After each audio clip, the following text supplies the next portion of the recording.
دوسرے خلیفہ امیر المومنین عمر بن خطاب رضی اللہ عنہ کے تعلق سے گفتگو کی جائے گی۔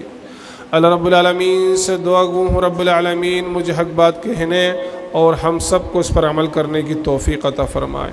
رب اشرح لی صدری ویسر لی امری واحلل عقدۃ من لسانی یفقہوا قولی رب زدنی علما اللہم انفعنی بما علمتنی وعلمنی ما ینفعنی وزدنی علما۔ سامعین، جیسا کہ ہم سن چکے ہیں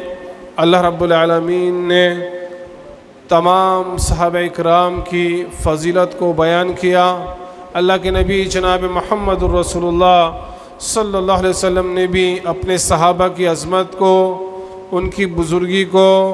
ان کی صداقت کو، ان کی شجاعت کو بیان کیا۔ اللہ رب العالمین نے قرآن کریم میں کئی مقامات پر صحابہ اکرام کی تعریف کی، جیسا کہ سورہ فتح میں رب نے فرمایا محمد الرسول اللہ، محمد اللہ کے رسول ہیں، والذین معه اشداء والکفار، اور جو ان کے ساتھ ہیں یعنی صحابہ اکرام۔ مہاجرین کا نام نہیں لیا، انصار کا نام نہیں لیا،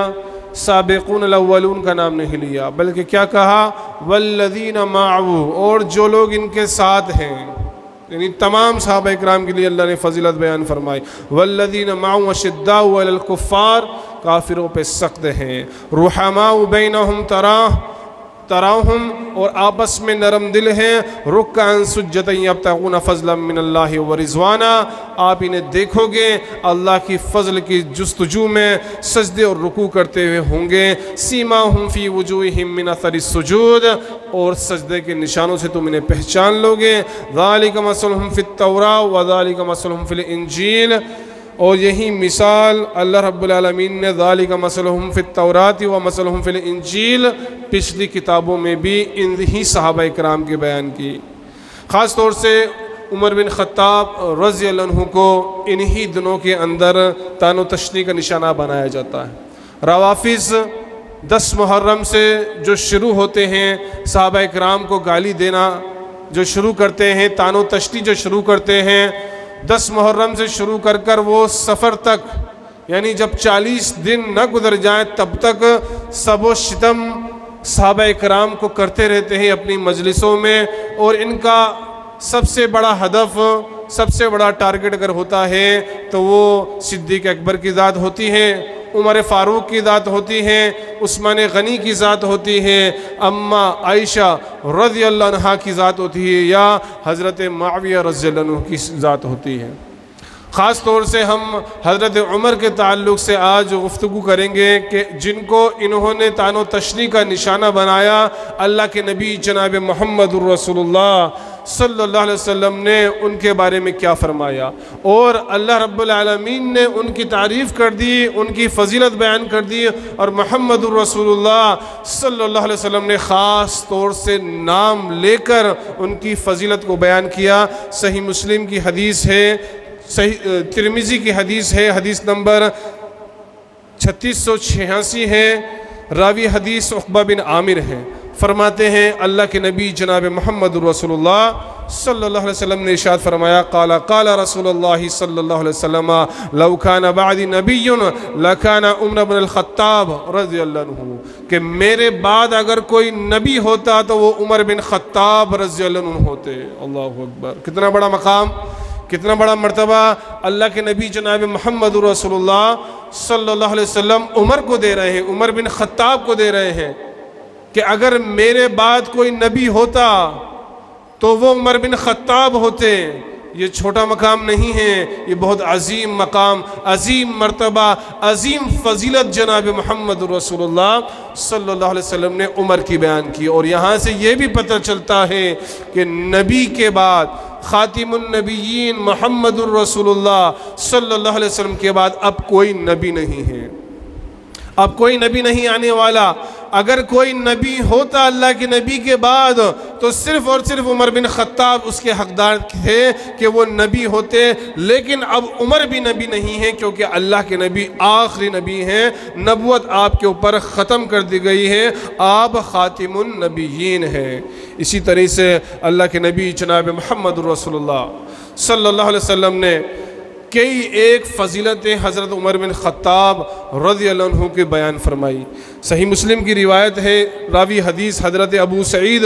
خدری رضی اللہ عنہ فرماتے ہیں نبی جناب محمد رسول اللہ صلی اللہ علیہ وسلم نے خواب دیکھا اور اس خواب کو بیان کیا، فرمایا کہ میں سویا ہوا تھا کہ میں نے کیا دیکھا کہ لوگ میرے سامنے پیش کیے گئے، لوگ میرے سامنے لائے گئے اور انہوں نے کرتا پہن رکھا ہے، کسی کا کرتا چھاتی تک ہے، کسی کا کرتا پیٹ تک ہے، لیکن میں نے کیا دیکھا، عمر بن خطاب چلے آ رہے ہیں، ان کا کرتا زمین میں گھسیٹتا ہوا چلا آ رہا ہے۔ صحابہ کرام نے کہا اللہ کے نبی جناب محمد رسول اللہ صلی اللہ علیہ وسلم اس سے کیا مراد ہے؟ نبی صلی اللہ علیہ وسلم نے فرمایا اس کرتے سے مراد دین ہے، اس کرتے سے مراد اسلام ہے، یعنی حضرت عمر بن خطاب رضی اللہ عنہ کا ایمان، ان کا اسلام اس قدر کمپلیٹ ہے، اس قدر پختہ ہے، مضبوط ہے، عظیم ہے کہ ان کی بعض کرتے چھاتی تک اور بعض پیٹ تک ہیں، لیکن عمر بن خطاب کا ایمان اس قدر ہے کہ ان کا جو ہے کرتا گھسیٹ رہا ہے، زمین کے اندر لگا ہوا ہے، یعنی عمر بن خطاب تمام لوگوں میں سب سے مضبوط ایمان رکھنے والے ہیں، سب سے مضبوط دین اگر ہے تو وہ عمر کا ہے۔ اسی طرح عبداللہ بن عمر رضی اللہ عنہ عمر بن خطاب کے لڑکے ہیں، بیان فرماتے ہیں کہ اللہ کے نبی جناب محمد رسول اللہ صلی اللہ علیہ وسلم نے ارشاد فرمایا کہ میں سویا ہوا تھا، یہ دوسرا خواب ہے، میں سویا ہوا تھا کہ میرے سامنے ایک پیالہ دودھ کا پیش کیا گیا، میں نے اس دودھ کے پیالے کو پیا، اس کے بعد میں نے اس دودھ کے پیالے کو پینے کے بعد عمر بن خطاب کو دے دیا، اور نبی نے فرمایا جب میں نے وہ دودھ کا پیالہ پیا تو اس کی سفیدی میں نے اپنے ناخنوں میں محسوس کر لی، اتنا سیر ہو کر میں نے پیا، اس کے بعد میں نے بچا ہوا دودھ عمر بن خطاب رضی اللہ عنہ کو دے دیا۔ صحابہ کرام نے عرض کیا اللہ کے نبی اس سے کیا مراد ہے، اس کی کیا تعبیر ہے؟ نبی جناب محمد رسول اللہ صلی اللہ علیہ وسلم نے فرمایا اس سے علم مراد ہے، یعنی اللہ رب العالمین نے جو علم جناب محمد رسول اللہ صلی اللہ علیہ وسلم کو عطا فرمایا اور اللہ کے نبی اس سے سیراب ہو گئے، یہاں تک کہ ناخنوں سے اللہ کے نبی جناب محمد رسول اللہ صلی اللہ علیہ وسلم فرماتے ہیں سفیدی پھوٹ رہی تھی، اور وہی بچا ہوا دودھ علم اللہ کے نبی نے عمر بن خطاب کو دیا۔ تو اس سے کیا پتہ چلتا ہے کہ اللہ کے نبی کے بعد عمر بن خطاب رضی اللہ عنہ کو اللہ رب العالمین نے ایک علم کا بڑا ذخیرہ عطا فرمایا، ایک علم کا اللہ کے نبی جناب محمد رسول اللہ صلی اللہ علیہ وسلم کے بعد اللہ رب العالمین نے ایک حصہ عمر بن خطاب رضی اللہ عنہ کو دے دیا۔ اور یہاں دو خوابوں سے یہ بھی پتہ چلتا ہے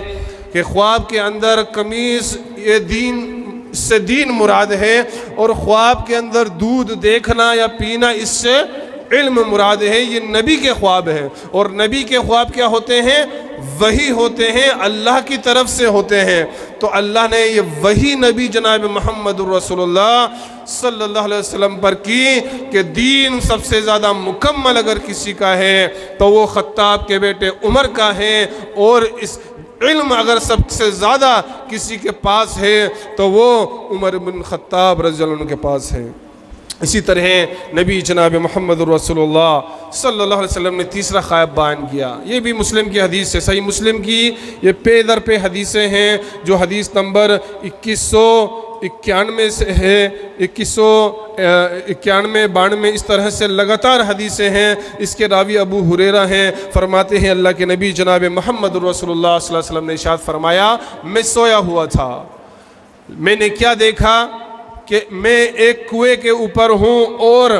اس کنویں کے اندر سے ڈول کے ذریعے سے پانی کھینچ رہا ہوں، میں نے پانی کھینچا جتنا اللہ رب العالمین کو منظور ہوا، اس کے بعد میں نے وہ ڈول حضرت صدیق اکبر کو دے دیا۔ حضرت ابو بکر صدیق کو وہ ڈول دیا، انہوں نے کچھ ڈول پانی کے نکالے اس کنویں کے اندر سے، اس کے بعد عمر بن خطاب آئے، وہ ڈول عمر بن خطاب کو دیا گیا، عمر بن خطاب نے اس قدر کھینچا پانی کنویں سے، اس قدر پانی کھینچا کہ سارے جانور سب لوگ سیراب ہو گئے، خوب لوگوں نے پانی پی لیا۔ اللہ کے نبی جناب محمد رسول اللہ صلی اللہ علیہ وسلم نے اس کی تعبیر یہ بتائی کہ عمر کے ذریعے سے اسلام کو تقویت پہنچے گی، عمر کے ذریعے سے جو اسلام پھلے گا وہ پھولے گا، وہ حضرت ابو بکر صدیق رضی اللہ عنہ کے دور خلافت میں بھی نہیں پھولے گا پھلے گا۔ اور ہم خود جانتے ہیں یہی عمر بن خطاب کی دور خلافت تھی، اسی خلافت میں اللہ رب العالمین نے کیسر اور کسریٰ کو فتح کر دیا، جو وقت کے امریکہ اور وقت کے جو ہے چین کی طرح، چائنا کی طرح تھے۔ لیکن اللہ کے نبی جناب محمد رسول اللہ صلی اللہ علیہ وسلم نے پہلے ہی عمر کے تعلق سے یہ ارشاد فرما دیا تھا کہ عمر اس قدر لوگوں کو دین سے سیراب کریں گے، دین سے جو ہے لوگوں تک دین کو پہنچائیں گے کہ تمام لوگ اس سے فائدہ اٹھا لیں گے۔ تو عمر بن خطاب رضی اللہ عنہ جب ایمان لائے تب سے اسلام کی خدمت کر رہے ہیں، کیونکہ ظلم اور جبر کا دورہ تھا، لوگوں کے اوپر ظلم کیا جا رہا تھا، خاص طور سے کمزور صحابہ پر، غلاموں پر، یتیموں پر، مجبوروں پر انہیں مارا جا رہا تھا، ستایا جا رہا تھا، پتھریلی زمینوں میں گھسیٹا جا رہا تھا، دیکھتے ہوئے انگاروں پہ لٹایا جا رہا تھا، آدھا زمین میں گاڑ کر ان کو انٹر مارے جا رہے تھے، ستایا جا رہا تھا، پریشان کیا جا رہا تھا۔ حضرت سمیہ جو اسلام کی پہلی شہیدہ ہیں انہیں شہید کر دیا گیا، ان کے جو ہے شوہر یاسر کو شہید کر دیا گیا، یہ مجبور لوگ تھے۔ لیکن جب عمر بن خطاب رضی اللہ عنہ ایمان لائے، جب عمر بن خطاب رضی اللہ عنہ نے کلمہ پڑھا تو پورا مکہ تھرا گیا، پورا مکہ درد سے کر رہ گیا کہ عمر کیسے ایمان لیا، اتنا مضبوط شخص، اتنا جنگجو، اتنا بہادر، اتنا دلیر شخص، اتنا دراندیشی رکھنے والا شخص ایمان لے آیا۔ تو گویا عمر کے ایمان لاتے ہی مشرکین کے ہاتھ کٹ گئے۔ اللہ رب العالمین نے شروع اسلام سے عمر کے ذریعے سے اسلام کو تقویت دی، اسلام کو فروغ دیا۔ اللہ اور اس کے رسول کا دفاع حضرت عمر بن خطاب رضی اللہ عنہ نے اپنے شروع کے زمانے سے شروع کیا۔ اسی طرح اللہ کے نبی جناب محمد رسول اللہ صلی اللہ علیہ وسلم عمر کی فضیلت کو دوسری جگہ بیان کرتے ہوئے ارشاد فرماتے ہیں کہ حضرت عمر بن خطاب رضی اللہ عنہ کے تعلق سے میں نے جب جنت کے اندر مجھے لے جائے گا، جب مجھے معراج ہوئی، نبی صلی اللہ علیہ وسلم فرماتے ہیں میں نے دیکھا ایک محل ہے جنت کے اندر، ایک خوبصورت محل ہے، اس کے اندر ایک عورت وضو کر رہی ہے۔ میں نے فرشتوں سے پوچھا یہ کس کا محل ہے، یہ کس کا گھر ہے؟ کہا یہ عمر فاروق عمر بن خطاب رضی اللہ عنہ کا گھر ہے۔ نبی صلی اللہ علیہ وسلم نے فرمایا اے عمر مجھے تیری غیرت نے روک دیا، میں اس گھر میں داخل نہ ہوا اور پیٹ پھیر کر چلا آیا۔ حضرت عمر رضی اللہ عنہ مجلس میں موجود ہیں، حضرت عمر زارو قطار رونے لگتے ہیں، آنکھوں سے آنسو جاری ہو جاتے ہیں اور کہتے ہیں کہ اے اللہ کے نبی صلی اللہ علیہ وسلم میں آپ سے غیرت کروں گا، میں بھی آپ کا، میرا گھرانہ بھی آپ کا۔ تو یہ عمر بن خطاب رضی اللہ عنہ کی فضیلت ہے، جن کی فضیلت اللہ کے نبی جناب محمد رسول اللہ بیان کر رہے ہیں، اور یہ عمر کی غیرت ہے جس کی غیرت سے اللہ کے نبی جناب محمد رسول اللہ صلی اللہ علیہ وسلم بھی غیرت کر رہے ہیں۔ تو یہ جو مقام و مرتبہ اللہ رب العالمین نے عمر کو دیا، یہ اکیلے عمر کو ہی دیا کہ اللہ کے نبی جناب محمد رسول اللہ صلی اللہ علیہ وسلم نے کئی ایک فضیلت عمر بن خطاب رضی اللہ عنہ کی بیان فرمائی۔ اسی طرح صحیح مسلم کی روایت ہے، اسی چیپٹر میں حضرت عمر بن خطاب رضی اللہ عنہ کے فضائل کے اندر حضرت سعد رضی اللہ عنہ کی راوی حدیث سے فرماتے ہیں اللہ کے نبی جناب محمد رسول اللہ صلی اللہ علیہ وسلم کے گھر میں حضرت عمر بن خطاب داخل ہوئے۔ کچھ عورتیں اللہ کے نبی کے پاس بیٹھی ہوئی تھی اور زور زور سے باتیں کر رہی تھی، بکواس کر رہی تھی۔ جیسے ہی عمر بن خطاب رضی اللہ عنہ داخل ہوئے، انہوں نے دستک دی، عورتیں بھاگ کر بالکل کونے میں چلی گئیں۔ اللہ کے نبی صلی اللہ علیہ وسلم مسکرانے لگے۔ حضرت عمر بن خطاب گھر میں داخل ہوئے اجازت لے کر، اللہ کے نبی کو مسکراتا ہوا دیکھ کر عمر نے فرمایا اے اللہ کے نبی، اللہ آپ کو اسی طرح مسکراتا رکھے۔ نبی صلی اللہ علیہ وسلم نے فرمایا عمر یہ عورتیں بھی عجیب ہیں، میرے پاس بیٹھی ہوئی باتیں کر رہی تھی، جیسے ہی تمہاری آواز سنی، تمہاری دستک سنی، فوراً بھاگ کر جو ہے کمرے کے اندر چلی گئیں۔ اللہ کے نبی جناب محمد رسول اللہ صلی اللہ علیہ وسلم سے ارشاد فرمایا عمر نے کہ اللہ کے نبی آپ زیادہ حقدار ہیں اس بات کے کہ یہ عورتیں آپ سے ڈریں۔ اس کے بعد عورتوں سے مخاطب ہو کر کہا اے اللہ کی دشمنوں، کیا تم اللہ کے نبی صلی اللہ علیہ وسلم سے نہیں ڈرتی، مجھ سے ڈرتی ہو؟ عورتوں نے کہا اے عمر تم بہت سخت ہو اور بہت غصیلے ہو۔ اللہ کے نبی صلی اللہ علیہ وسلم اس کے برعکس ہیں۔ اس کے بعد اللہ کے نبی جناب محمد رسول اللہ صلی اللہ علیہ وسلم نے ارشاد فرمایا کہ اے عمر قسم ہے اس ذات کی جس پہ قبض قدرت میں محمد رسول اللہ کی جان ہے، اے عمر جس گلی سے تم گزر جاتے ہو شیطان اپنا راستہ تبدیل کر دیتا ہے۔ کیسے الفاظ ہیں اللہ کے نبی صلی اللہ علیہ وسلم کے یہ کہ عمر سے شیطان اتنا خوف کھاتا ہے، عمر سے شیطان اتنا ڈرتا ہے کہ جس گلی سے عمر گزر جاتے ہیں شیطان اپنا راستہ تبدیل کرتا ہے۔ اور اللہ کے نبی قسم کھا کر کے رہے، صحیح مسلم کے الفاظ ہے والذی نفسی بیدہ، قسم ہے اس ذات کی جس کے قبضے میں محمد الرسول اللہ کی جان ہے، اے عمر جس گلی سے تم گزرتے ہو شیطان اپنا راستہ تبدیل کر دیتا ہے۔ اور یہ روافظ، یہ شیعہ حضرت عمر رضی اللہ عنہ کے تعلق سے دبان درازی کرتے ہیں، آپ کو طعنہ و تشنیع کا نشانہ بناتے ہیں۔ ایک شیعہ اپنے جو ہے مجلس کے اندر، ایک رافضی اپنی مجلس میں بیٹھ کر عمر بن خطاب رضی اللہ عنہ کی برائیاں بیان کر رہا تھا، آپ کو سب و شتم کر رہا تھا، اور اس نے اپنے حج یا عمرے کا واقعہ بیان کرتے ہوئے کہا کہ اللہ کی قسم میں گیا مکہ اور مدینہ کی طرف، لیکن جہاں میں نے دیکھا باب عمر ہے، لکھا ہوا ہے اس گیٹ پہ کہ عمر بن خطاب رضی اللہ عنہ کے نام سے وہ گیٹ ہے باب عمر، جب میں نے دیکھا باب عمر ہے تو میں عمر سے اتنی سخت نفرت کرتا ہوں کہ میں اس گیٹ سے، اس دروازے سے داخل نہیں ہوا جس پہ عمر لکھا تھا۔ ہم نے جواب دیا اے عمر تیری عظمت کو سلام، اے عمر تیری عظمت کو سلام، آج بھی شیطان اس دروازے سے نہیں گزرتا جس دروازے پہ عمر بن خطاب کا نام ہوتا ہے۔ تو یہ جو بھونکنے والے ہیں عمر بن خطاب کو، طعنہ و تشنیع کرنے والے ہیں، یہ جو الزامات لگانے والے ہیں، ان کے الزامات بے بنیاد ہیں، ان کی باتیں بے بنیاد ہیں۔ کیوں؟ کیونکہ اللہ کے نبی جناب محمد رسول اللہ صلی اللہ علیہ وسلم نے خود نے عمر بن خطاب رضی اللہ عنہ کی فضیلتوں کو بیان کیا۔ اسی طرح عبداللہ کے والد جو صحابی رسول ہیں، عبداللہ بن ابی بن سلول جو منافق ہے، بیٹا مسلمان ہے، بیٹا ایمان والا ہے، لیکن باپ منافق تھا اور بڑے منافقوں میں تھا اور سب کو پتا تھا کہ یہ منافق ہے۔ وہ مر گیا، لیکن باپ کی محبت تھی، بیٹا اللہ کے نبی صلی اللہ علیہ وسلم کی خدمت میں آیا اور کہا اللہ کے نبی آپ کا کرتا دے دیجئے، آپ کا کرتا دے دیجئے، میں اس کرتے سے میں اپنے باپ کو کفناؤں گا، کیا پتہ اللہ رب العالمین معاف کر دے۔ اللہ کے نبی نے کرتا اتارا اور دے دیا۔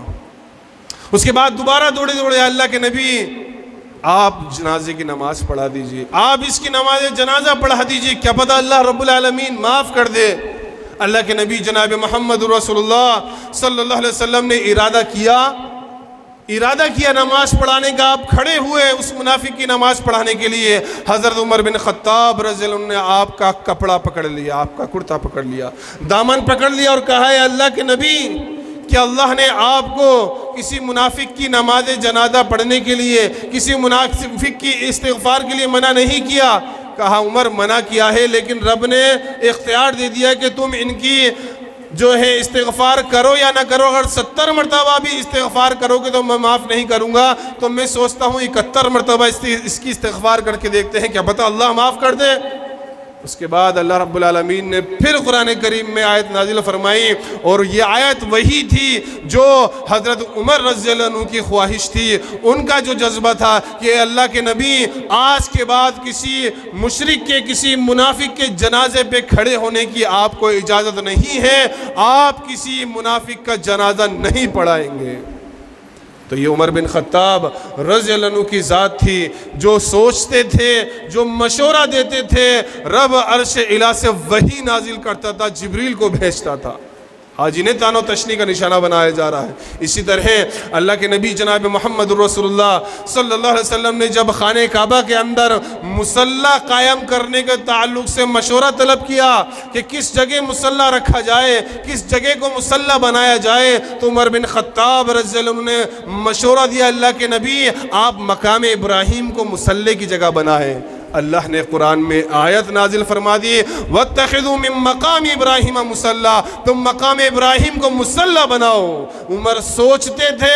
رب آیت کریمہ نازل فرما دیتا تھا۔ یہ عمر بن خطاب رضی اللہ عنہ ہے۔ اسی طرح حضرت عمر بن خطاب رضی اللہ عنہ کے تعلق سے آتا ہے کہ جب عورتیں پردہ نہیں کرتی تھیں، لوگ دیکھا کرتے تھے عورتوں کے چہروں کو، اور عورتیں وہاں سے گزرا کرتی تھی بازاروں سے، تو عمر بن خطاب کے دل کے اندر یہ بات آئی، کاش اللہ پردے کا حکم نازل کر دے، ان کو پردے کا حکم دے دے، یہ عورتیں بے پردہ اچھا نہیں لگتی۔ رب نے قرآن کریم میں آیت نازل فرمائی، یا ایھا النبی قل لازواجک وبناتک ونساء المؤمنین یدنین من جلابیبہن، اے نبی مسلمان، اے نبی اپنی بیٹیوں سے کہو، اپنی بیویوں سے کہو، مسلمان ماں اور بہنوں سے کہو کہ جب وہ باہر نکلے تو پردہ کر لیا کریں۔ یہ عمر بن خطاب رضی اللہ عنہ کی ذات ہے کہ جو سوچ رہے ہیں ان کی سوچ اللہ رب العالمین کے موافق ہوا کرتی تھی، کہ جب وہ سوچتے تھے، وہ تمنا کرتے تھے، رب جبریل کو بھیج دیتا تھا اور اس کو شریعت کا حصہ بنا دیا جاتا تھا۔ اسی طرح اللہ کے نبی جناب محمد رسول اللہ صلی اللہ علیہ وسلم ہے، جنگ بدر ہے، بدر فتح ہو چکی ہے، 70 قیدی مشرکین کے آ چکے ہیں، بندی بن چکے ہیں۔ اللہ کے نبی نے مشورہ طلب کیا، اللہ کے نبی نے صحابہ سے رائے لی کہ ان قیدیوں کا کیا کیا جائے، مختلف صحابہ نے مختلف رائے دی۔ حضرت عمر بن خطاب رضی اللہ عنہ کا جب نمبر آیا، عمر بن خطاب دیکھا اللہ کے نبی جو جس کا رشتہ دار ہے، جو جنگ کے لیے آیا ہے، اسلام کے خلاف کھڑا ہوا ہے، اللہ اور اس کے رسول کے خلاف جس نے تلوار بلند کی ہے، جو جس کا رشتہ دار ہے اسی کے حوالے کر دیا جائے، وہی اس کی گردن مارے۔ اللہ اکبر۔ لیکن اللہ کے نبی جناب محمد رسول اللہ صلی اللہ علیہ وسلم نے ابو بکر صدیق رضی اللہ عنہ کا مشورے کو پسند فرمایا، کیونکہ ابو بکر کا مشورہ یہ تھا کہ ہر شخص کو فدیہ لے کر چھوڑ دیا جائے، جس کے پاس فدیے میں کچھ نہیں ہے وہ ہمارے بچوں کو تعلیم دے، وہی اس کا بدل ہوگا اور وہ آزاد ہو جائے گا۔ اللہ کے نبی چونکہ نرم دل تھے، اللہ کے نبی نے ابو بکر صدیق رضی اللہ عنہ کے مشورے کو پسند فرمایا، لیکن رب کو کس کا مشورہ پسند تھا؟ رب کو عمر بن خطاب رضی اللہ عنہ کا مشورہ پسند تھا، اور رب نے قرآن کریم کے اندر آیت نازل فرما دی۔ تو حضرت عمر بن خطاب رضی اللہ عنہ کی اتنی بڑی فضیلت ہے کہ اللہ کے نبی جناب محمد رسول اللہ صلی اللہ علیہ وسلم کو جب وہ مشورہ دیا کرتے تھے تو اس قدر سٹیک اور اس قدر بہترین مشورہ ہوتا تھا کہ عرش پر اللہ رب العالمین بھی اس مشورے کو پسند فرماتا تھا۔ اسی طرح ایک الزام یہ دیا جاتا ہے عمر بن خطاب رضی اللہ عنہ کے تعلق سے کہ ان کے دور خلافت کے اندر حضرت عمر نے فاطمہ کو اس کا حق نہیں دیا، اور نعوذ باللہ یہاں تک کہا جاتا ہے کہ حضرت عمر بن خطاب رضی اللہ عنہ جبراً فاطمہ کے گھر میں گھسے، گیٹ کو توڑا، اور فاطمہ حمل سے تھی، وہ گیٹ ان کے اوپر گرا اور حمل ساقط ہو گیا۔ یعنی ایک ظالم اور جابر حکمراں کے طور پر عمر بن خطاب کو پیش کیا جاتا ہے۔ یہ روافض، یہ شیعہ حضرت عمر بن خطاب کو ظالم اور جابر مانتے ہیں، اور نعوذ باللہ حضرت فاطمہ کا قاتل اور ان کے بچے کا قاتل مانتے ہیں۔ جبکہ عمر بن خطاب کی اگر سیرت کو اٹھا کے اگر دیکھیں گے، آپ کی زندگی کو اٹھا کے دیکھیں گے، یہ تمام حدیثیں اس پر دلالت کرتی ہیں کہ حضرت عمر کا جو مقام اور مرتبہ اللہ رب العالمین نے جو رکھا ہے وہ کسی اور صحابی کا نہیں رکھا ہے۔ آئیے عمر بن خطاب کے دور خلافت سے چند دو واقعات میں آپ کے سامنے نقل کرتا ہوں تاکہ اس جھوٹ کا، اس پروپیگنڈے کا، اس الزام کا جواب ہو جائے اور دفاع صحابہ کا فریضہ ہم سے ادا ہو جائے۔ حضرت عمر بن خطاب کا دور خلافت ہے۔ سیدنا عمر بن خطاب رضی اللہ عنہ کے غلام اسلم بیان کرتے ہیں کہ ایک مرتبہ چند قافلے آ کر مدینہ کے ایک جگہ پر پڑاؤ ڈالے، حضرت عمر بن خطاب رضی اللہ عنہ نے عبد الرحمن بن عوف سے کہا کہ آج فلاں جگہ پر کچھ قافلے آئے ہیں، چلو ہم ان کی خبرگیری کرتے ہیں، ان کی نگہبانی کرتے ہیں۔ عمر بن خطاب رضی اللہ عنہ نے مشورہ دیا عبد الرحمن بن عوف کو، انہوں نے تائید کی اور دونوں نکل پڑے۔ اس کے بعد ان کے خیموں کے قریب جا کر انہوں نے مصلے بچھائے رات میں اور نماز شروع کر دی۔ کیا دیکھا؟ ایک بچے کے رونے کی آواز آتی ہے۔ عمر بن خطاب رضی اللہ عنہ کھڑے ہوتے ہیں اور جا کر اس کی ماں سے کہتے ہیں کہ اے عورت، تیرا بچہ رو رہا ہے،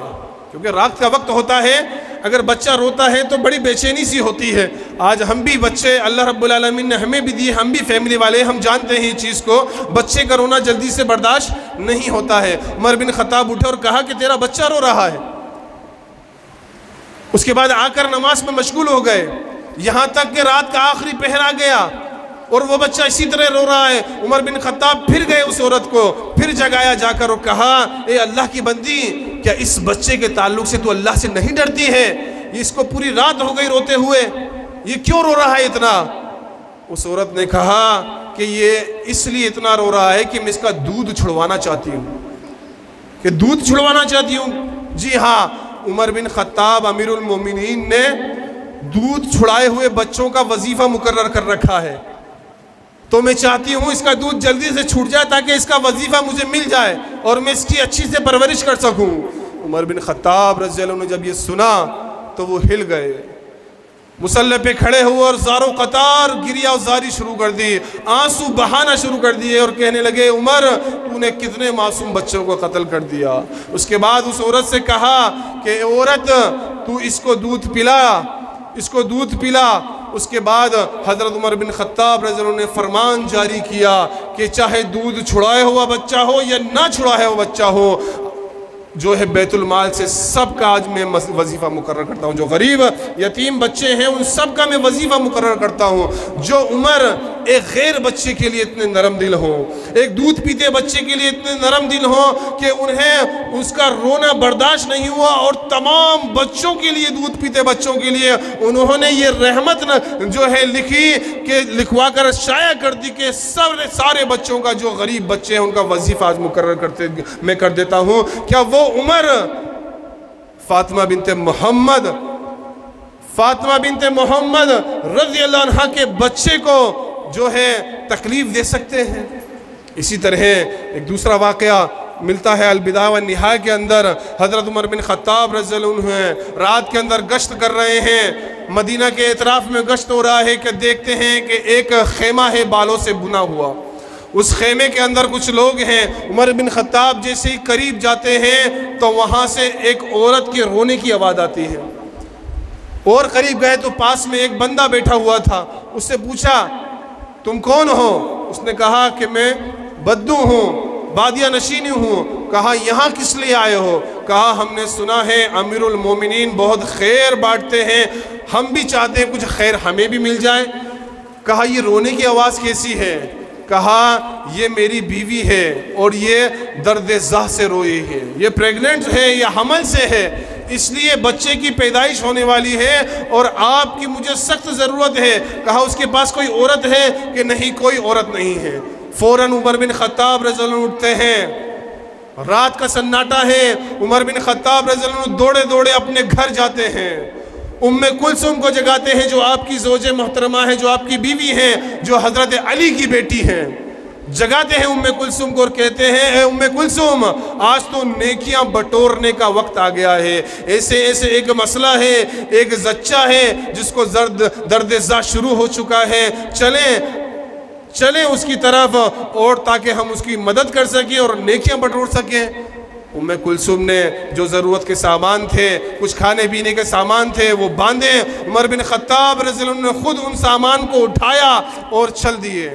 جب اس خیمے کے قریب پہنچے تو اپنی بیوی سے کہا کہ وہ خیمہ ہے اس کے اندر چلی جاؤ۔ بیوی اندر گئی۔ اسی طرح سے حضرت عمر اس بدو کے پاس بیٹھنے کے بعد خود اپنے ہاتھ سے کھانا بنایا خود اپنے ہاتھ سے کھانا بنایا اور اس سے باتیں کرنے لگے۔ تھوڑی دیر بعد ام کلثوم نے آواز دی، اے امیر المومنین، اپنے دوست کو بیٹے کی خوشخبری سنا دیجیے۔ اللہ اکبر۔ جب اس بدو نے یہ الفاظ سنے، اے امیر المومنین، اپنے دوست کو بیٹے کی خوشخبری سنا دیجیے، وہ گھبرا گیا اور بالکل کانپتا ہوا پیچھے ہٹنے لگا کہ یہ خود امیر المومنین عمر بن خطاب ہیں۔ اللہ کے نبی حضرت عمر نے کہا کہ گھبراؤ نہیں، قریب میں بیٹھو، کھانا کھاؤ۔ اس کے بعد اس بدو کو بھی کھانا کھلایا، اس کی ماں کو بھی کھانا کھلایا اور کہا کہ کل آ کر تم مجھ سے ملنا۔ تو میں یہاں یہ کہنا چاہتا ہوں، ایک بادیہ نشین، ایک بدو عورت اور اس کا شوہر وہ تکلیف میں ہیں، درد زاہ حمل سے ہیں۔ عمر بن خطاب چاہتے تو کسی لونڈی کو بھیج سکتے تھے، کسی دائیاں کو بھیج سکتے تھے۔ کیا مدینہ میں دائیاں نہیں تھی؟ بالکل تھی، کسی بھی دائی کو بھیج سکتے تھے، لیکن اپنی بیوی کو، ام کلثوم کو، حضرت علی کی بیٹی کو اٹھایا، نیند سے اٹھایا اور لے کر گئے، اور وہاں جا کر انہوں نے جو ہے اس بدو عورت کی مدد کی جو عمر بن خطاب بدو دیہاتیوں کا اتنا درد اپنے دل میں رکھتا تھا، وہ فاطمہ بنت محمد کا درد نہیں رکھے گا۔ کتنا بڑا ظلم ہے! کیا یہ عقل ماننے کو گوارا کرتی ہے کہ عمر فاطمہ کے تعلق سے اس قدر جو ہے تشدد کریں گے؟ تم مان سکتے ہو، نہ ہم مانتے ہیں، نہ ہمارا ایمان مانتا ہے،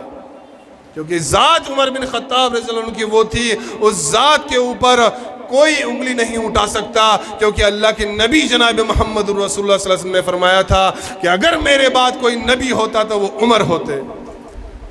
تو یہ شیعوں کے پروپیگنڈے، روافظ پہ پروپیگنڈے ہیں، یہ ان لوگوں کی چالیں ہیں تاکہ صحابہ کرام کا مقام و مرتبہ ہمارے دلوں سے رخصت ہو جائے، صحابہ کرام کو ہم تانو تشنیع کا نشانہ بنائیں۔ چنانچہ اس کی پاداش میں پوری شریعت مشکوک ہو جائے گی۔ جب پوری شریعت مخشوع ہو جائے گی تو قرآن بھی شک کے اندر آ جائے گا، احادیث بھی شک کے اندر آ جائے گی، پھر ان جیسے روافظ بن جائیں گے۔ ان کا معاملہ کیا ہے؟ یہ قرآن میں بھی شک میں ہیں۔ اصل قرآن جس کے اندر خلافت کے مسائل نعوذ باللہ کہتے ہیں، امام مہدی لے کر آئیں گے، اور حضرت علی نے جو قرآن پیش کیا وہ ایکسیپٹ نہیں کیا گیا۔ انہیں قرآن میں بھی شک ہے، انہیں احادیث رسول میں بھی شک ہے۔ یہ خود چاہتے ہیں کہ ہم ان کے عقیدے پر آ جائیں، لیکن یاد رکھنا، جب تک اللہ رب العالمین نے قرآن و سنت کی حفاظت کا ذمہ لیا ہے، قیامت تو آ جائے گی، لیکن یہ مشن میں کامیاب نہیں ہو پائیں گے اپنے۔ اللہ رب العالمین سے دعا گو ہوں رب العالمین ہمیں تمام صحابہ کرام کی عظمت کو، ان کی بزرگی کو سمجھنے کی توفیق عطا فرمائے۔ اللہ رب العالمین دفاع صحابہ میں کھڑے ہونے کی توفیق عطا فرمائے۔ اللہ رب العالمین ہم تمام لوگوں کے گناہوں کو معاف فرما دیں۔ ہم میں جس کے دل کے اندر بھی اگر کسی صحابی کے تعلق سے ان شیعوں کے کمنٹس کے اوپر ذرا سا بھی حرف آ گیا ہو، اللہ اس حرف کو تو ختم کر دے، ہمارے دل کو پاک اور صاف کر دے اپنے صحابہ کے لیے۔ آمین۔ وآخر دعوانا ان الحمدللہ رب العالمین۔